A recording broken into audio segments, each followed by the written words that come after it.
Subukan natin gumawa naman ng coffee latte to, 3 HP. Yung old model. So, na-testing na natin. So, walang power. Kaya, iwan error to.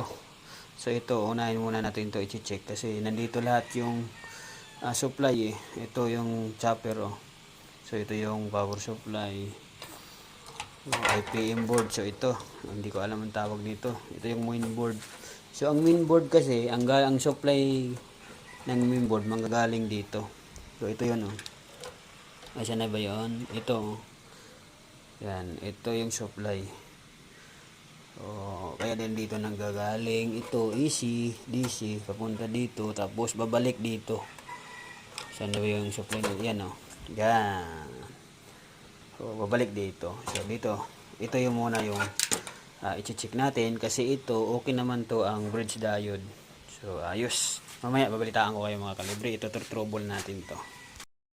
Sir, ito na yung floor mounted niya sir na walang power. So okay na. Ayan oh. May error A4 yan. Sensor. So wala rin yung indoor. So okay na. Ito na. So convert lang natin to ng pure wires. So ito yung sira oh. Oh, yan, sa mga nagre-repair, kailangan marami kayong stock na ganito. So dahil ito, wala na tayo makukuhaan ng mga parts, kundi bibili tayo ng buo. So ayan, may power na sir. So okay na to yung board mo.